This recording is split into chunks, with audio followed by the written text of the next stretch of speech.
16-шы бөлшектерді кем ретімен орналастырамыз. Яғни ең бірінші ең үлкен тұрады, ең соңында ең кішісі тұрады. Мына жерде 8-ден 7, 2,7-ден 3, 3,4, 9-дан 19, 5-тен 12 деген сандар беріледі. 3,4-ті біз 3,5-тен 2 деп жазайық, ондық бөлшекті жай бөлшекке айналдырдық. 9-дан 19 ол бізде 2,9-дан 1-ге тең. Келесіздер ал. 2-ні 9-ға өтсек 18, оған 1 қоссақ 19. Яғни біз бұрыс бөлшекті араласына айналдырдық. Мына жерде де 2,5-тен 2. 2-ні 5-ке өтсек 10, оған 2-ні қоссақ қайтадан 12.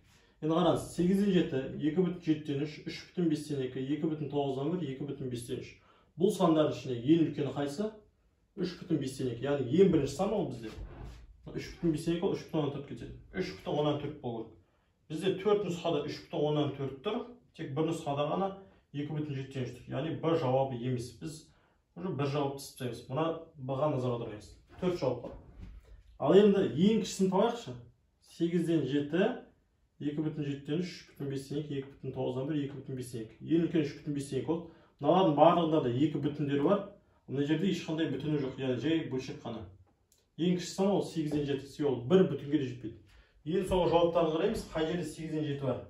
А нұсқасында бар, Б нұсқасында бар, бірақ Б нұсқасын біз алмаймыз дедік, керек емес.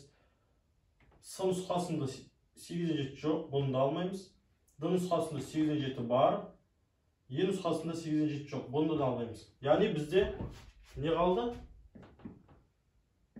Екі-ақ нұсқа қалды. Я А болуы мүмкін, я Д болуы мүмкін. Дұрыс па? Енді біз бірақ қараңызшы, А мен Д-да да екінші сан 2,7-тен 3, екеуі бірдей. Айырмашылығы бұлардың үшінші мен төртінші сандарында ғана. Біреуінде 9-дан 19 тұр. Содан кейін 5-тен 12. Мына жерде керісінше 5-тен 12, содан кейін 9-дан 19. Сондықтан біз 9-дан 19 және 5-тен 12 деген санды алып қана тексерсек жеткілікті. 9-дан 19 ол бізде 2,9-дан 1. Ал 5-тен 12 ол бізде 2,5-тен 2. Екеуінде де бүтіндері 2 бүтінге назар аударайымыз. 9-дан 1 мен 5-тен 2-ні салыстырайық. Ол үшін істейміз. 9-ды 2-ге өтеміз 18, 5-ті 1-ге өтеміз 5. 18 үлкен бе? Әлде 5 үлкен бе? Әрине 18 үлкен. Ол 5-тен 2 деген сөз. Ол 2,5-тен 2 деген сөз. Ол 5-тен 12 деген сөз. Яғни 5-тен 12 мен 9-дан 19 салыстырғанда 5-тен 12 үлкен болды. Яғни мына қатарда бірінші 5-тен 12 тұру керек еді. Ал 5-тен 12 міне Д нұсқасында орналасқан. Дұрыс жауабы Д болады. Сіздерге түсіндіре алдық па? Осылай асықпайды реті-ретімен шығару керекпіз. Ең үлкен сан соны 3,14, 2,7-тен 2 қатарда бірдей. Сондықтан бұл үлкен екен біліп тұрмыз. Тексермей қойсақ болады. Тек мына жерде ғана біз күмәнданып тұрмыз. Сондықтан біз осы екі санды ғана тексердік, ал ең соңғы кішкентай сан екеуінде де 8-ден 7. Осылай жылдам жолмен шығаруға болады. Бізге барлық 5 санды өзара салыстырудың қажет жоқ. Жауаптың ішінде керемет жауаптар сызып жасақ жеткілікті. 17-ші есеп. Оқушылар арасында болған онлайн марафонда математика пәнінен тест болды. Ең жоғары нәтижені көрсетіңіз. Қараңыз, салыстырайық. Бірінші менің көзім мына екі санға түсіп тұр. 22, екеуінде де бірдей. Мына Б мен С-дағы оқушылар салыстырайық. Б оқушысы да 22 есепке дұрыс жауап берген, С оқушысы да 22 есепке дұрыс жауап берген. Дұрыс жауаптары бойынша екеуі тең. Енді қателескен есеп бойынша салыстырайық. Кім көбірек қателесті, сол нәтижесі төменірек болғаны. Мынаған 26 есеп бердік, бұл 22-се дұрыс жауап берді, 4-еуіне қателесті. Ал мына оқушыға 24 есеп бердік, ол 22-сіне жауап беріп, 2-еуіне қателесті. Қайсысы көбірек қателесті? Б оқушысы. Сәйкесінше С оқушысының нәтижесі жоғары. Егер С оқушысына да 26 есеп берсек, ол 2 рет қателескен болса, ол 24-не жауап берер еді. Түсіндірсіз? Мына жерде дұрыс жауаптары бірдей болғанымен, қателерін салыстырған кезде бұның қатесі көбірек болып кетті. Сол себепті бұл жеңіліп қалды. С жеңіп тұр әзірге. Енді Д мен Е-ге назар аударайық. Екеуінде де 23 есеп дұрыс. Енді екеуінде қанша есеп қате, соған назар аударайық. Д-ға 20 есеп берген, ол 23-не дұрыс жауап берген, екеуінен қателесіп кеткен. Е 26 есеп берген, ол оның 23-не дұрыс жауап беріп, 3-еуіне қателесіп кеткен. Қате қайсысында көп? Д-да ма, Е-де ма? Е-де көп, сол себепті Д мен Е-ні салыстырғанда Е жеңіліп қалды. Бізде әзірге А, С, Д орында тұр. Осылар салыстырамыз. Енді қараңыз, А мен С-ны салыстырайық. барлық есеп 21 берді, оның 18'e дұрыс жауап бере алды. С барлығы 24 есеп берді, оның 22'сіне дұрыс жауап бере алды. Енді бірінші қысқартып жіберейік. 3-ке қысқартсақ 6, 7 болады. Мынаны 2-ке қысқартсақ 11, 12 болады. 7-тен 6 үлкен бе, 12-ден 11 үлкен бе? Көбейтіп салыстырамыз, е? 7-ні 11 өтсек 77, 6-ні 12 өтсек 72. 72 үлкен бе, 77 үлкен бе? Әрине 77 үлкен. Бізде мына бөлшек жеңіске жетті. Ал 24-тен 22 дегеніміз, ол бізде С жауабы. Сонда А нұсқасы С-дан жеңіліп қалды. Енді С мен Д-ны салыстырайық. 24-тен 22 немесе 25-тен 23. Қараңыз. 24-ті 23-ке көйтейік. 3-4 көйтейік 12, 1 ойда. 2-ші көйтейік 6, ойда өрмен 7. 2-ні 4 көйтейік 8, 2-ні 2 көйтейік 4. Қоссақ 2 болады, 8-ге 7 olsa 15, 1 ойда, 4 ойда өрмен 5 болады. 552. 24-ті 23 көйтейік 552. Енді 25-22 көйтейік. 2-ні 5 көйтейік 10, 0 жазам 1 ойда, 2-ні 2 көйтейік 4 ойда өрмен 5. 2-ні 5 көйтейік 10, 0 жазам 1 ойда, 2-ні 2 көйтейік 4 ойда өрмен 5. 2-ні қоссақ 0, 5, 5. 550 болады. Аны өтсек 550. 550 үлкен бе, 552 үлкен. 552. Сол себепті 25-тен 23 бағаны үлкен болады. Бұл бізде Д нұсқасында. С жеңіліп қалды. Немесе қараңызшы, екеуінде де қате санын салыстырсақ, бірдей, екеуі де 2 рет қателескен, бірақ бұл 23-не дұрыс жауап берген, екіншісі 22-сіне дұрыс жауап берген. Қате саны бойынша тең болғанымен, дұрыс жауап көлемі бойынша Д жауабы 23 сұраққа жауап беріп көбірек жинады. Солайда тезірек тексерсек болады. Жалпы міне осылай. Бұл есептер шығарған кезде алдымен барлық есепті біз бөлшектің бөліміне жазамыз, ал дұрыс жауап берген есепті бөлшектің алымына жазамыз. Осылай есептер шығарамыз. 18-ші есеп бізде қыздардың көрсеткіштері берілген, ең мықты мерген қыз кім, соны таңдау керекпіз. Бірінші қараңыз. Жібек пен Жансая назар екеуінде де 18 оқтан бар, бірақ Жансая 15-іне дәл тигізген, ал Жібек 16-ына дәл тигізген.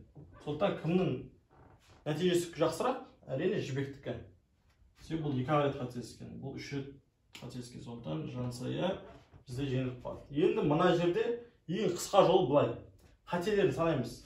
15-ін 13-ін тигізді 2 қате, 17-ін 15-ін тигізді 2 қате, 18-ін 16-ын тигізді 2 қате, 16-ын 14-ін тигізді 2 қате. Яғни барлықтарында 2 рет қателескен екен. Онда біз олардың қаншасына дәл тигізгені қарай салсақ жеткілікті. 13-іне, 15-іне, 16-сына, 14-іне. Әрине 16-сы үлкен, сондықтан дұрыс жауап Д болады. Осындай ең қысқа методын үйретеді бізге. Немесе осыған дейін шығарып жүрген жолмен де шығарып болады. Мысалға бүйтеміз. Б мен С-ны салыстырамыз. 15-тен 13 үлкен бе, 17-ден 15 үлкен бе? Істейміз, бір-біріне көбейтеміз. 15-ті 15-ке көбейтсек 220 болады. Сіздер көрсетейін қалай болады екен. 5-ті 5-ке көбейтсек 25, 5-ін жазам 2 ойда.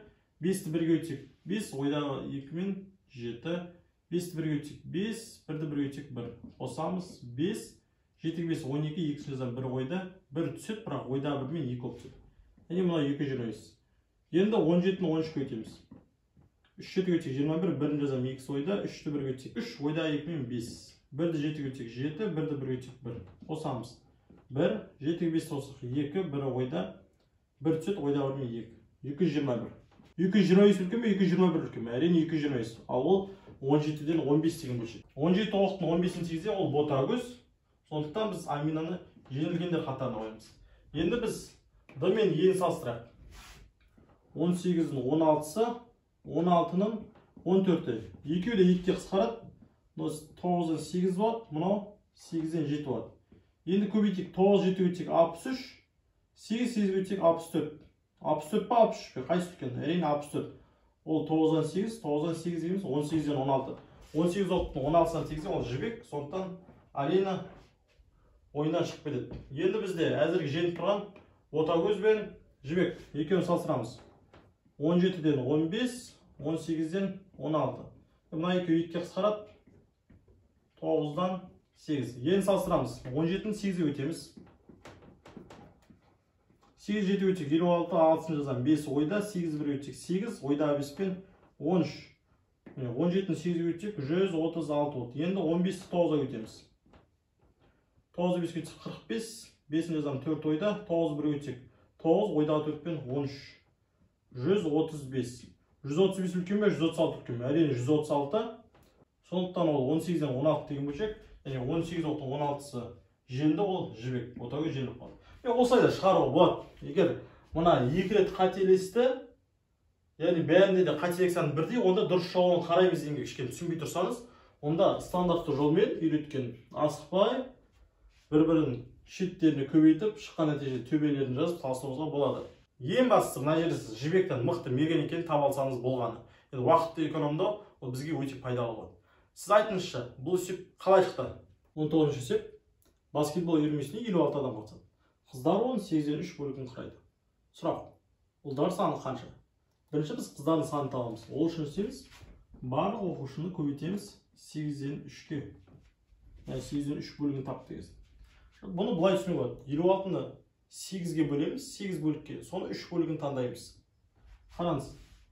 Аста көрінбей тұрған бір бар. 56 мен 8 8-ге қысқарады. 8 8 бөлсек 1, 56-ны 8 бөлсек 7. 7-ні 3-ке өтсек 21, 1-ді 1-ге өтсек 1, 21-ді 1-ге бөлсек 21.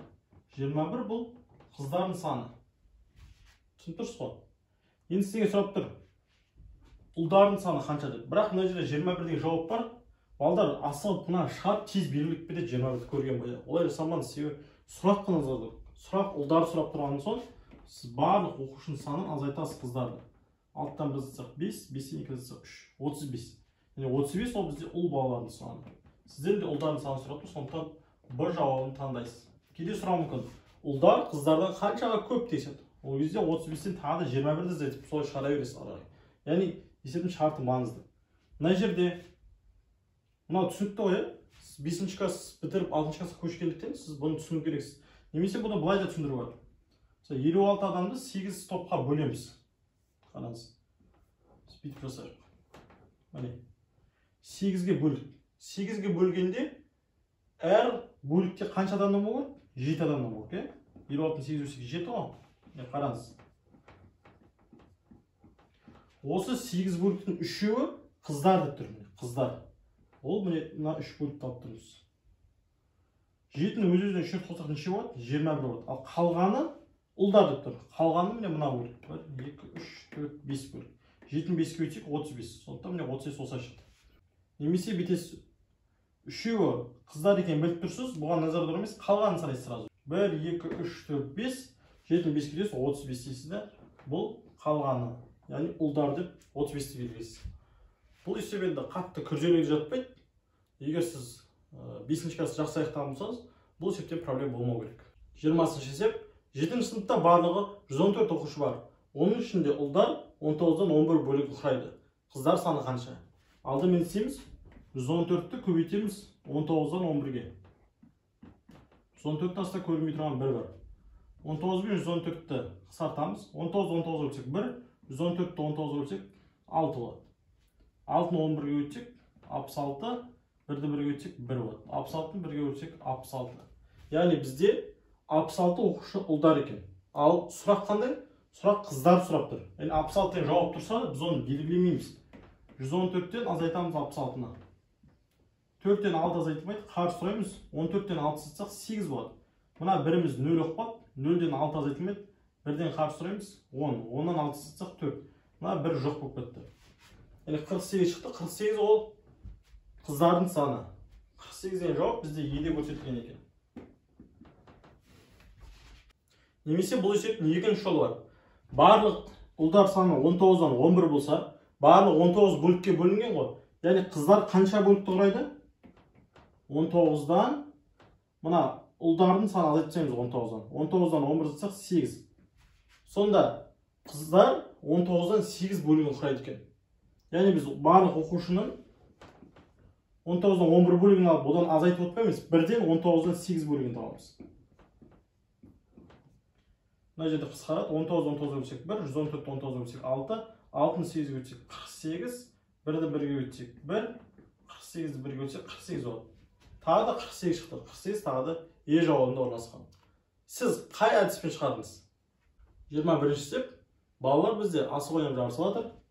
Бойбек 12 асықтың 6-ына дәл тигізе алмады. Айбек 7 асықтың 4-іне тигізе алды. Абзал 4 асықтың 3-іне дәл тигізе алмады. Әміран 3 асықтың 2-іне дәл тигізді. Енді біз былай жасаймыз. Бізге тигізгендер керек. Жақсы ма? Барлық астың санын бөлшектің бөліміне жазамыз, алымына тигізген жазамыз. 6-ына тигізе алмаса, сәйкесінше қаншасына тигізе алды? 12-ден 6-ны азайтамыз, 6. 6-ына тигізе алды. Жетеу, барлығы тигізе алған 4. Осылай тұра береді. 4, барлығы 3-іне тигізе алмады, яғни тигізе алған неше? Ол 1. Барлық асық 3, тигізе алған 2. Енді жеке-жеке жарыстырайық. Абзал мен әмірлердің арасында қайсысы мықты? 4-ті 2 өтеміз 8, 3-ті 1-ге өтеміз 3. 3 пен 8 салсақ 8 үлкен, 8-ші әмірлан жеңді. Абзалды алып тастай береміз. Мына жақта Айбек пен Баубек салыстырайық. Мына екеуі қысқарып кетсін. 6-ға. 6-ны 6-ға бөлсек 1, 12-ні 6-ға бөлсек 2. 2-ден 1 болады. Енді салыстырамыз. 2-ден 1 үлкен бе, 7-ден 4 үлкен бе? 2-ні 4-ге өтсек 8, 1-ді 7-ге өтсек 7. 7 үлкен бе, 8 үлкен бе? 8 үлкен. Сәйкесінше Баубек пен Айбектің арасында жеңіске жеткен Айбек. Енді біз Айбек пен Әмірланды жарыстырамыз. Айбек бізде 7-ден 4. Әмірлан бізде 3-ден 2. Салыстыру үшін 7-ні 2 өтеміз 14. 3-ті 4-ке өтеміз 12. 12 үлкен бе, 14 үлкен бе? Әрине 14 үлкен. Сәйкесінше 3-ден 2 жеңіске жетті. 3-ден 2 деген ол Әмірлан. Яғни 3 оқтың 2-іне дәл тигізді. Әмірлан бізде Д жауабында орналасқан. 22-ші сеп. Төмендегі сандардың қайсысы 2-ден 5 пен 3-ден 10-ның арасында орналасқан. 2-ден 5 ол бізде неше кетеді? 5-ті 2-ге бөлеміз. 2-ден береміз 4, азайтамыз 1 қалды. Яғни 2-ден 5 ол не кетеді? 2 бүтін 2-ден 1 кетеді. Мына шыққан бүтін алдында тұрады. Бөліп жатқан санымыз астында, қалдығымыз үстінде тұрады. 3-ден 10. 10-да жазалар 13-ке бөлеміз. 3-ден береміз, 3-ке өтсек 9. 10-дан 9-сық 1 қалды. Яғни бұл 3 бүтін 3-ден 1 кетеді.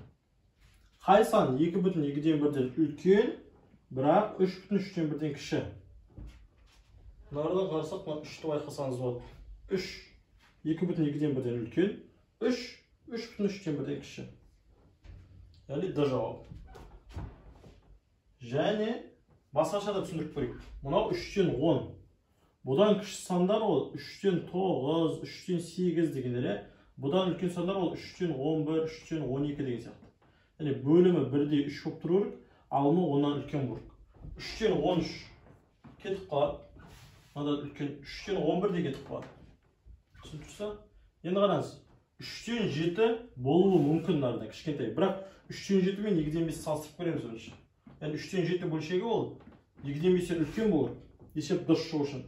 2-ні 7-ге өтсек 14, 3-ті 5-ге өтсек 15.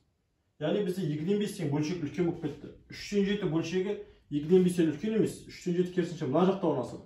Сол себепті біз мына бөлшекті алмаймыз. Екеуінің ортасына қоя алмаймыз. Кетіп қалды. 2-ден 7 мына саннан үлкен, бірақ ол мына саннан кіші болып салыстырып көрейік. Кіші ме, кіші емес пе екен? 2-ден 7 мен 3-ден 10 салыстырайық.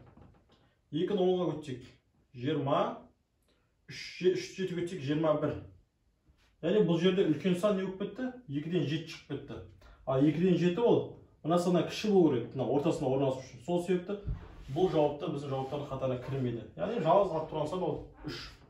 3-ті біз нарада 3-ден 9 деп жазсақ болады, міне. 9 3-ке бөлсек 3 болады. Немесе 3-ті біз мына жерде 2-ден 6 деп жазсақ болады. Ал 6-ны 2-ке бөлсек тағы да 3 бүтін шығады. Яғни бұл есептің жауабы Д екен. 23-ші есеп. М, Н, П сандары берілген, бізге өсу ретімен жаздық. Яғни ең бірінші ең кішкентай сан, сосын ортаңғы сан, ең соңында ең үлкен сан болмаса. Алдымен салыстырайық жеке-жеке сандарды. 7-ден 1, 11-ден 3. 7-ні 3-ке өтеміз 21, 1-ді 11-ге өтеміз 11. Қайсысы үлкен? Әрине 21. Сәйкесінше М мен N арасында N ең үлкен екен. М мен N арасында N үлкен. Енді N-ді P мен салыстырайық.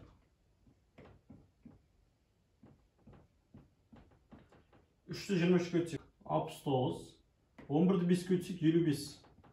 Қайсы үлкен? 11-ден 3 үлкен. 11'ден 3 бізде n жауабы. Яғни ең үлкен сан бұл жерде n.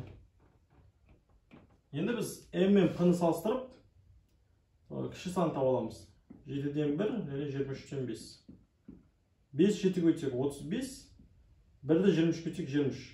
Кіші сан 7-ден 1. Одан кейінгі сан 23-тен 5. Яғни мына сандардың ішінде ең кішісі ол m, одан кейін бар p, одан кейін n. Іздейік. m, p, n деген жауап бізде b нұсқасында орналасқан. 24-ші есеп. Төмендегілердің қайсысы 5-тен 3-тен үлкен? Яғни міне, мына сандар берілген. А жауабынан басып тексерейік. 13-тен 6 үлкен бе? 5-тен 3 үлкен бе? 13-ке өтсек 39, 6-ны 5-ке өтсек 30. Қайсы үлкен? 39 үлкен. Яғни 13-тен 6 5-тен 3-тен үлкен емес. Сондықтан таңдай алмаймыз. Келесі сан 3-тен 1. 3-тен 1 көп пе? 5-тен 3 көп пе? 3-ке өтсек 9, 5-ті 1-ге өтсек 5. 5 пен 9 қысақ 9 үлкен. Сәйкесінше 5-тен 3-тен 1-ден үлкен. Сонда біз бір жауабын алмаймыз. Себебі бізге айтты 5-тен 3-тен қайсы үлкен деп. Енді с жауабын тексерейік. 10-нан 7 5-тен 3. 13-ке өтсек 30, 7-ні 5-ке өтсек 35. Қайсы үлкен? 35 үлкен. Сәйкесінше 10-нан 7 деген бөлшегіміз 5-тен 3-тен үлкен екен. Бұл бізге керек жауап. Дұрыс жауап с. Мына жауаптарды тексере салайық. 2-ден 1 үлкен бе, 5-тен 3 үлкен бе? 2-ні 3-ке өтсек 6, 5-ті 1-ге өтсек 5. Мына жерде де 5-тен 3 үлкен. Келесі, е жауабын тексерейік. 15-тен 8, немесе 5-тен 3. 15 3-ке өтсек 45, 5-8-ге өтсек 40. Тағы да 5-тен 3 бөлшегі үлкен. Яғни бұл жерде тек қана с жауабында ғана жауап 5-тен 3 үлкен болады екен. 25-ші есеп. Төмендегі сандардың қайсысы ең кіші сан? Ал біздің жағдайда жанымызда тұрған сандар ішіндегі ең кіші сан. Не істейміз? Жеке-жеке салыстырамыз. Үлкендерін ойыннан шығарып жібереміз. Жақсы ма? 5-тен 3 және 9-дан 4. 5 4-ке өтеміз 20, 9-ке өтеміз 27. Жеңіске жеткен 27. Сәйкесінше бұны алып тастаймыз. Керек емес. Бізге керегі 9-дан 4. Ең кішісін табатынымыз себебі. 11-ден 5 пен 17-ден 8 салыстырайық. 11-ді 8-ге өтсек 88, 17-ні 5-ге өтсек 85. 85 үлкен бе, 88 үлкен бе? 88 үлкен. Сол себепті бұл жарыстан шығып кетеді. Жарыста қалатын 11-ден 5. Енді біз 9-дан 4 пен 11-ден 5 салыстырайық. Қайсысы кіші? 9-дан 4, 11-ден 5. 9 5-ге өтсек 45, 4 11-ге өтсек 44. 45 үлкен бе, 44 үлкен бе? 45 үлкен, сол себепті бұл жарыстан шығып кетті. Қалады 9-дан 4. Енді біз 9-дан 4 пен 2-ден 1 салыстырамыз. 9 1-ге өтсек 9, 2 4-ге өтсек 8. Қайсы үлкен? 9 үлкен, сол себепті бұл жарыстан шығып кетті. Жарыста қалатын 9-дан 4. 9-дан 4 бізде Б жауабы. 26-ші есеп. X орнына қоя алатын сандардың қосындысын табыңыз. Бірінші біз былай істедік. 5-ке 2-ке де бөлінген сан, ол бізде 10. Сол себепті барлық бөлшектің бөліміне 10 жазып шығайық. Енді қараңыз. Мынау 10 болғандықтан біз не істедік? Мынаны 2-ке өттік, сәйкесінше мынандай 2-ке өтеміз. 6. Мынау 10 болу үшін біз мына 5-ке өттік, сәйкесінше мынандай 5-ке өтеміз. Мынау не істейді? Бұл астында көрінбей тұрған бірі бар ғой. Бірді 10-ға өттік, сәйкесінше екіні де 10-ға өтеміз. 20 болады. Енді қараңыз. 20-ны 10-ға өтсек қайтадан 2 шығады. 10-нан 6-ны қысқартсақ 5-тен 3 шығады. 10-нан 5-ті қысқартсақ қайтадан 2-ден 2 шығады. Яғни мына өрнек пен мына өрнектің айырмашылығы жоқ. Бірақ мынада айырмашылығы салыстыруға ыңғайлы. Бөлімінде 10-дар бар. Енді қараңыз. X-ке біз 1-ді қойсақ не болады? 10-нан 5. 10-нан 5 бұл 10-нан 6-дан кіші. Сондықтан біз 1-ді ала алмаймыз. Бұл келмейді. Екінші, X-ның орнына 2-ні қойып көрейік. 2-ні қойсақ 10-нан 10 болады. 10-нан 10, 10-нан 6-дан үлкен. 10-ды 10-ға бөлсек 1, 20-ны 10-ға бөлсек 2. Яғни мынаға 2-ні қойсақ, мына барлық шарт орындалады. Келесі сан 3-ті қойып көрейік. 5 3-ке өтсек 15, 10-нан 15. Мына жерде 10-нан 6, 10-нан 15, 10-нан 20. Барлығында бөлімінде 10 тұр. Сондықтан 6, 15, 20 деген кезде 15 6-дан үлкен, 20-дан кіші. Ауылымызға болады. Келесі сан 4 тойып көрейік. 5 4-ке өтсек 20. Мына жерде 10-нан 6, 10-нан 20, 10-нан 20. 10-нан 20 мен 10-нан 20 өзара тең болып кетті. Ал ол кіші болып, сондықтан біз 4-ті де алмаймыз. Бізге алатын сандарымыз ол 2 мен 3 қана. Ал ол 2 санның қосындысы 5-ке тең. 5 бізде А жауабында орналасқан. 27-ші есеп. Балалар мылтықпен нысанаға атудан жарысты. Самат 20 оқтың 16-сына тигізді. Қанат 25 оқтың 15-сіне тигізді. Марат 5 оқтың біреуінен қателесті. Талғат 10 оқтың 8-іне тигізді. Балаларды қайсысы мерген? Енді жеке-жеке салыстырайық. Барлығы 20 оқ тигізді 16-сына. Барлығы 25 оқ тигізді 15-сіне. Барлығы 5 оқ біреуінен қателесті, сәйкесінше тигізді 4-еуіне. Барлығы 10 оқ тигізді 8-іне. Енді қысқарту жұмыстарын жүргізейік. Екеуі де 4-ке қысқарады. 16 4 көлсен 4, 24 көлсен 5. Яғни болады 5-тен 4. Екеуі де 5-ке қысқарады. 15-те 5-ке өлсен 3, 25-те 5-ке өлсен 5. Болады 5-тен 3. Енді қараңыз. Мына жерде талғаттікі бар. Екеуі де 2-ке қысқарады. 4, 5. Болады 5-тен 4. Енді бізде ең азы қанатта 5-тен 3. Ал қалғандары Самат, Марат, Талғаттікі өзара тең. Барлығы да 5-тен 4, 5-тен 4, 5-тен 4. Яғни бұл жерде мерген бала жоқ. Мына үшеуі де өзара тең. Сондықтан бізде жауап ешкім. Ішінде ешқандай да мерген жоқ. Мерген деген ол басқалардан сәл де болса озық тұру керек. Сол мерген болады. Ал мына жерде балалар өзара тең. Мысалы айта алмаймыз ғой, Марат мерген деп. Мына екеуі ренжиді. Біз де мергенбіз. Бізде де 5 оқтың 4-ін тигіздік деген сияқты. Сондықтан бұл жерде нақты айту қиындау. 28-ші есеп. Шетелден Қазақстанға бір топ студент келді. Олардың 14-інің ана тілі француз, 25-інің ана тілі жапон, 27-інің ана тілі кәріс. Келген студенттердің қанша бөлігінің ана тілі кәріс тілі? Соны табу керекпіз. Бұл бөлікке берілген. Бірінші, барлық қанша студент келді деген сұраққа жауап береміз. 14-ке 25 болсақ, 5-ке 4, 9, 2-ке 1, 3. Оған 27 болсақ. 9-ға 7, 16, 1 ойда, 3-ке 2, 5, ойда 1 мен 6. Барлығы 66 студент бар екен. Яғни біз бөлікке байланысты есептердің бөлімінде барлығы тұрады, алымында бізге керегі тұрады. Дұрыс па? Барлығы біздің жағдайда ол 66-ға тең. Ал керегі ол кәріс тілін білетіндер. Кәріс тілін білетіндер нешеу? 27. Абсалттан 27. Абсалттан 27 деген нұсқа бар ма бізде? Абсалттан 25, абсалттан 14, абсалттан 39. Бұлар үшеуінде алынымыз. Енді бұларды қысқарту керекпіз.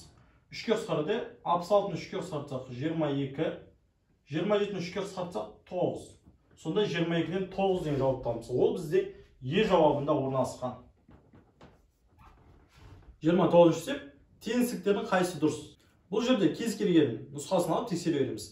Сіз адам бастап тексересіз бе, еден бастап тексересіз бе, сыдан бастап тексересіз, өзіңіз білесіз. Енді стандарт адам бастап тексере берейік. 8 8-ге өтсек 64. 9 7-ге өтсек 63. 63 үлкен, 64 үлкен, 64 үлкен. Яғни мына бөлшектер дұрыс болып тұр. Келесі мына екеуін салыстырайық. 8-ді 11-ге өтсек 88. 9-ды 12-ге өтсек көбейтіп 9 2-ге өтсек 18, 8-дан 1 ойда, 9 1-ге өтсек 9, ойдан 1 мен 10. 108. 88 көп па? 108 көп па? 108 көп. Бұл да дұрыс. Келесін тексерейік. 13-ті 12-ге өтсек. Мына жерде қараңыз. 13-ті 12-ге өтеміз. Мына жерде 11-ді 12-ге өтеміз. Екі санда 12-ге көбейтіліп тұр, бірақ мына 13 есе көбейеді, а мына 11 есе. Сонда қайсы үлкен? Мына 13-ге көбейіп жатқан үлкен болып келеді. Сондықтан мына жерде бөлшек былай қарап тұру керек. Яғни біріншісі қате болды. А жауабын таңдамаймыз. Келесі Б жауабын тексерейік. 7-ні 7-ге өтсек 49, 6-ны 8-ге өтсек 48. 49 үлкен 48-ден. Біріншісі дұрыс. 8-ді 5-ге өтсек 40, 7-ні 9-ға өтсек 63, 63 пен 40 салса 63 үлкен. Яғни мына жерде белгі былай қарап тұру керек. Сол себепті Б нұсқасы да қате. Енді С нұсқасын тексерейік. 7-ні 7-ге бөлсек 49, 6-ны 8-ге бөлсек 48. 49 үлкен 48-ден. Дұрыс. 8-8-ге бөлсек 64, 9-7-ге бөлсек 63. 64 үлкен 63-ден. Екіншісі дұрыс. 9-9-ға бөлсек 81, 8-10-ға бөлсек 80. 81 үлкен 80-ден, яғни барлығы да дұрыс болып тұр. Сол себепті С нұсқасын таңдаймыз. Келесі нұсқаларды тексере салайық. 7-ні 7-ге бөлсек 49, 6-ны 8-ге бөлсек 48. Дұрыс мына жер. 8-10-ға бөлсек 80, 7-ні 11-ге бөлсек 77.